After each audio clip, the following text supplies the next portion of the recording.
Assalamualaikum warahmatullahi wabarakatuh. Perkenalkan, nama saya Erni Fitri. Saya dari Fakultas Tarbiyah Prodi PAI. Di sini saya semester 5. Sedikit saya menjelaskan tentang akidah akhlak. Adapun akidah akhlak yaitu akidah yang keyakinan dan kepercayaan kepada Allah dan ajarannya, sedangkan akhlak yaitu perilaku dan moralitas yang baik dalam berinteraksi dengan diri sendiri, orang lain, dan lingkungannya.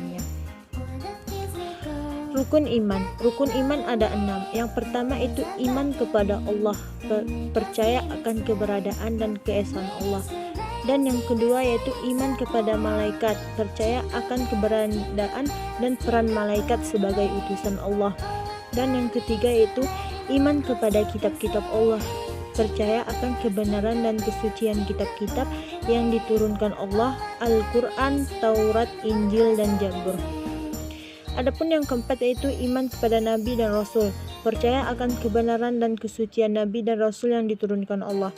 Adapun yang kelima yaitu iman kepada hari akhir, percaya akan keberadaan dan kepastian hari akhir. Yang keenam yaitu iman kepada takdir Allah, percaya akan kekuasaan dan kehendakan Allah atas segala sesuatu. Ada rukun Islam. Rukun Islam ini ada 5. Yang pertama yaitu mengucapkan kalimat syahadat, mengakui keesaan Allah dan kenabian Nabi Muhammad. Yang kedua itu melakukan salat, melaksanakan salat 5 waktu dengan benar dan tempat. Yang ketiga itu membayar zakat, memberikan sebagian harta kepada orang-orang yang berhak. Yang keempat yaitu berpuasa pada bulan Ramadan, yang melaksanakan puasa selama sebulan dan penuh. Yang kelima itu melakukan haji ke Mekah, melaksanakan ibadah haji bagi yang mampu.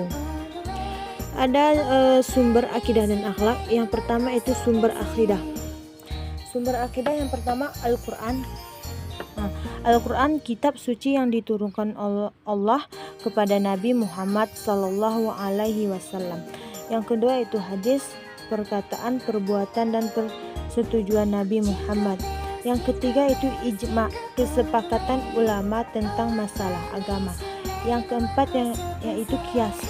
Apa itu kias? Kias adalah analogi untuk menetapkan hukum dengan menggunakan dasar yang sudah ada. Adapun sumber akhlak adalah yang pertama Al-Quran. Apa itu Al-Quran? Al-Quran mengajarkan nilai-nilai moral dan etika. Dan yang kedua hadis. Apa itu hadis? Memberikan contoh perilaku baik dari Nabi Muhammad. Apa itu sunnah? Sunnah adalah perilaku dan kebiasaan Nabi Muhammad. Apa itu? Dan ijtihad. Ijtihad yaitu pengambilan keputusan oleh ulama berdasarkan sumber-sumber primer. Adapun sumber sekunder yaitu kitab-kitab tafsir, penjelasan tentang Al-Quran. Yang kedua itu kitab-kitab hadis, kumpulan hadis. Yang ketiga itu kitab-kitab fikih, penjelasan tentang hukum Islam. Jadi di sini ada prinsip-prinsip akidah. Yang pertama itu tauhid, keesaan Allah, dan yang kedua yaitu kenabian Nabi Muhammad SAW. Yang ketiga yaitu hari akhir, dan yang keempat itu malaikat. Yang kelima yaitu kitab-kitab Allah. Dan ada di sini prinsip-prinsip akhlak. Yang pertama kejujuran, dan yang kedua yaitu keadilan, dan yang ketiga yaitu kasih sayang, dan keempat itu kesabaran, dan yang kelima yaitu ketaatan. Di sini ada pentingnya memahami sumber akidah dan akhlak. Yang pertama yaitu meningkatkan keimanan dan ketakwaan.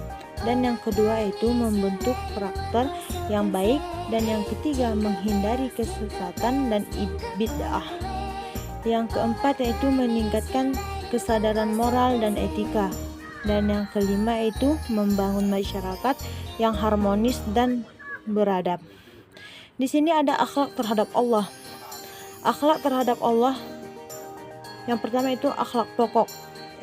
Yang pertama tauhid dan keesaan, mengakui keberadaan dan keesaan Allah, dan yaitu tawakul yaitu ketergantungan. Di sini mengandalkan Allah dalam segala hal. Yang ketiga itu takwa. Takwa adalah ketaatan, melaksanakan perintah dan menjauhi larangan Allah. Dan yang keempat itu ada khusyuk, kerendahan hati, menghadap Allah dengan kerendahan hati. Yang kelima itu adalah tawabah, pengakuan dosa, mengakui dan memohon ampunan atas kesalahan. Adapun akhlak yang dianjurkan yaitu yang pertama syukur. Syukur ini mengucapkan terima kasih atas nikmat Allah. Yang kedua itu sabar. Sabar adalah kesabaran, menerima cobaan dengan kesabaran. Dan yang ketiga itu ada tafakur, mengingat Allah dalam segala situasi. Dan yang keempat yaitu zikir. Zikir mengingat Allah, mengulangi nama-nama Allah. Dan yang kelima yaitu doa, berdoa memohon pertolongan dari perlindungan Allah.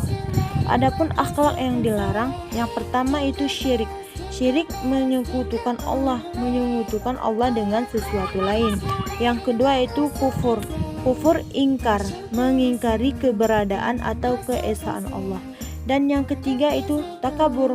Takabur adalah sombong, merasa diri sendiri lebih baik dari orang lain. Yang keempat yaitu uzub. Uzub adalah bangga diri, merasa bangga atas prestasi diri sendiri. Yang kelima itu riya, berbuat untuk dipuji, berbuat baik hanya untuk dipuji orang lain. Adapun di sini akhlak terhadap diri sendiri. Yang pertama itu akhlak. Yang pertama itu takwa. Takwa adalah ketaatan, melaksanakan perintah Allah dan menjauhi larangannya. Dan yang kedua itu tawakul, ketergantungan mengandalkan Allah dalam segala hal. Tafakur, mengingat Allah. Dan yang muhasabah yaitu menghisab diri, menganalisis dan memperbaiki diri. Yang kelima itu taubah, pengakuan dosa, mengakui dan memohon ampun atas kesalahan. Adapun akhlak yang dianjurkan yaitu jujur, kejujuran, berbicara benar dan jujur, yaitu sabar, kesabaran, menerima cobaan dengan kesabaran. Yang kedua itu syukur. Syukur mengucapkan terima kasih atas nikmat Allah. Yang keempat yaitu zikir, mengingat Allah, mengulangi nama-nama Allah. Adapun di sini sedikit saya menjelaskan tentang akhlak terhadap orang tua. Adapun yang pertama itu bakti dan taat, melaksanakan perintah dan keinginan orang tua yang tidak bertentangan dengan syariat Islam. Dan yang kedua itu hormat dan menghargai, menghormati dan menghargai jasa, doa, pengorbanan orang tua.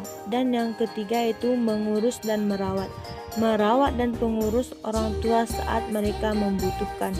Yang keempat yaitu mendoakan keselamatan dan kebahagiaan orang tua. Dan yang kelima itu menghormati dan memuji orang tua.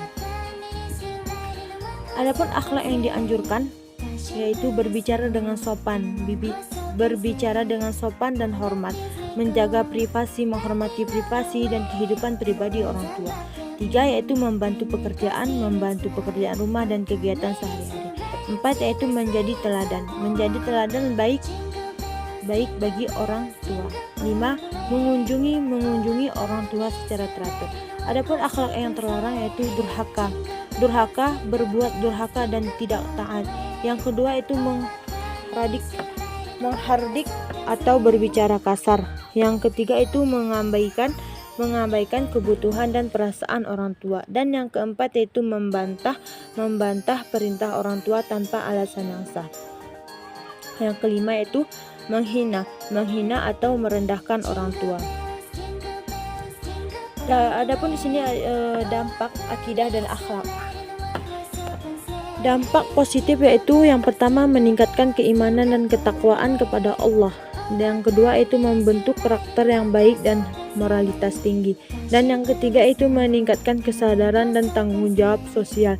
Yang keempat yaitu membangun hubungan yang harmonis dengan keluarga dan masyarakat. Yang kelima itu meningkatkan kepercayaan diri dan kesabaran. Dan yang keenam yaitu mengurangi konflik dan kekerasan, meningkatkan kesejahteraan dan kebahagiaan.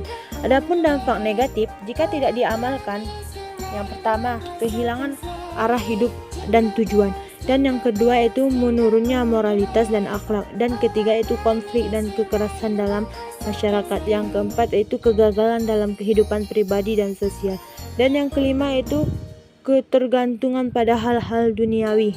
Yang keenam itu menurunnya kesadaran spiritual. 7 yaitu kehilangan identitas dan nilai-nilai agama.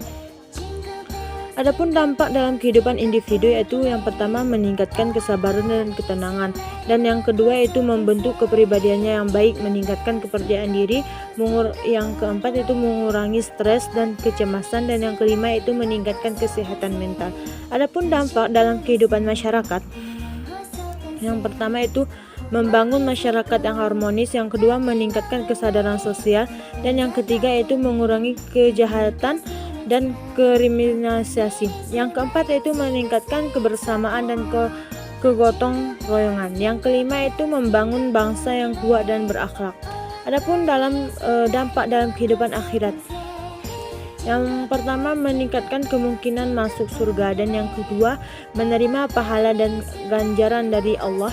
Yang ketiga meningkatkan derajat dan kedudukan. Yang keempat menghindari siksa neraka, dan yang kelima menerima keselamatan dan kebahagiaan abadi.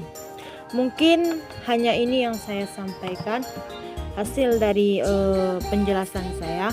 Assalamualaikum warahmatullahi wabarakatuh.